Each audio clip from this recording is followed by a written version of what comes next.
Joining us live from Washington, D.C. is the former U.S. Ambassador to NATO, Kurt Volker. Mr. Volker, I'll be with you in just a couple of minutes, because also here in the studio is Robert Greenwald, director of a new documentary about America's drone wars, which he made with Imran Khan's ex-wife, Jemima Khan. Robert, tell us where you were filming and what you documented.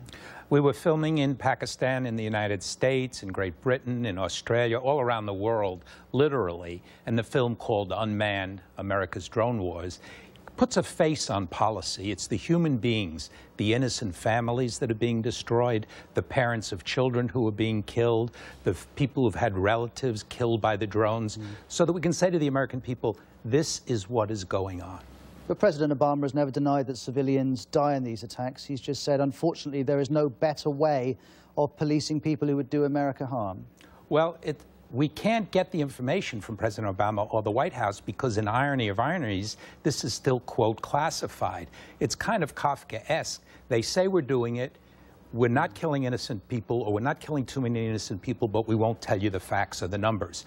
Any human being who spends time in Pakistan, if you have blood and you breathe, you're going to be distraught to talk to people whose lives have been shattered. But isn't the reality that actually no one knows how many civilians have died? The Pakistani government recently changed its assessment of how many civilians have died. It said actually much fewer people have died. In your experience in Pakistan, describe the impact you feel it's having. Well, first of all, that statement of the Pakistani government was retracted by someone else in the Pakistani government just today. Well, it just highlights the confusion. Tremendous confusion, but there's no doubt. Is it hundreds? Is it thousands? 178 children were killed. 178. The U.S. government has never, ever disputed that.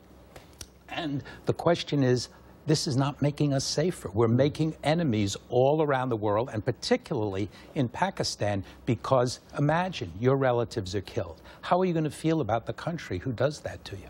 Well, let's bring in Kurt Volker to talk about that. Presumably you can understand those concerns that every civilian is killed creates a potential young man or young woman who becomes radicalized. Absolutely. I think your guest there makes some very valid points. I think that on the one hand, you have to look at drones as a method of conducting warfare, just like any other method of conducting warfare, like missiles, like bombing runs, like what soldiers would do directly in person. So it is a method of warfare, and you have to recognize that's what we're engaged in. The second, however, is, are we using drones in ways that make it too easy for us to just go ahead and flip a switch and do it? And are we insensitive to the consequences that we are creating through these strikes, such as those that your guest mentioned? So I think there's a lot more we should be doing as the United States to get control of this program and make sure that what we're doing makes sense. Well, Kurt Volker, you asked the question. These are very different issues, I have to say. You asked the question, but you didn't really give us the answer. Do you think America is insensitive to the consequences of drone strikes? Well, I think we are not sensitive enough, let's put it that way. I think that surely President Obama, others around him, do care about the consequences, but I don't think we've done enough to really get our arms around this. I think that there's a moral issue that your guest referred to about killing innocents. Clearly, we're targeting militants who are fighting in an armed conflict. I don't feel so bad about that. But when we are killing innocents alongside that, that's a problem. Second, is it tactically effective, or are we actually generating more recruits? And thirdly, have we created a strategic framework for when to use drone strikes and when not to, so that if other countries start doing the same thing, whether it's Iran or Russia or China, what will we say? The former ambassador says that it's a tool of warfare.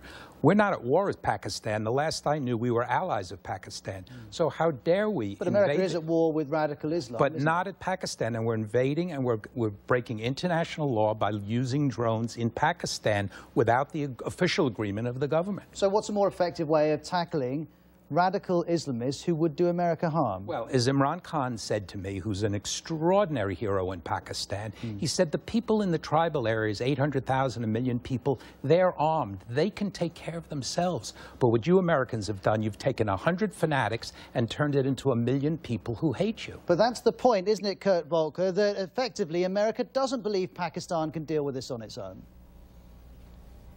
Well, there are several points here. One of them is we are not targeting Pakistan. We're not trying to undermine the Pakistani government. We have a group of, or a few groups of radical Islamist fighters in Pakistan who the Pakistani government is at times supporting and is at times ignoring. So we have a problem of these armed groups operating out of Pakistani territory.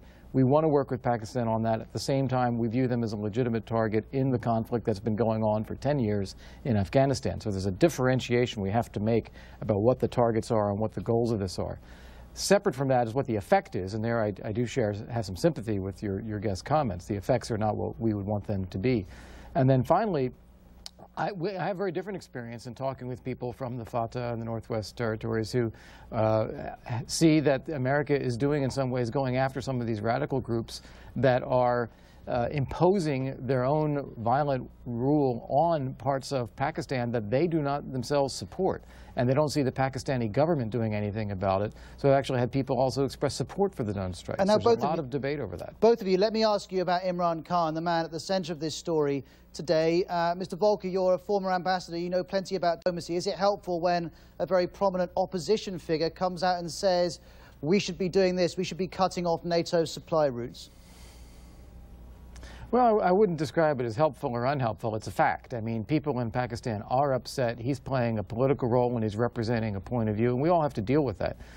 In terms of the supply routes, we've had them cut off before when we inadvertently attacked a Pakistani border installation, killed about 20 Pakistani military officers, which we had not intended to do.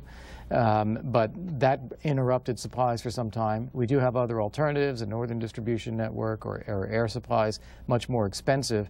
And I think it's actually in everyone's interest still, despite the disagreements and the difficulties that we have, with Pakistan both providing support to these groups as well as seeking to go against them in some ways.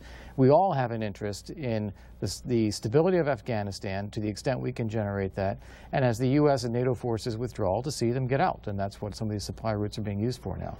And Robert Greenwald, you're clearly a fan of Imran Khan, but he's not in power. Is it a really a helpful thing to do for him to come out and say something as provocative, as aggressive as he has done?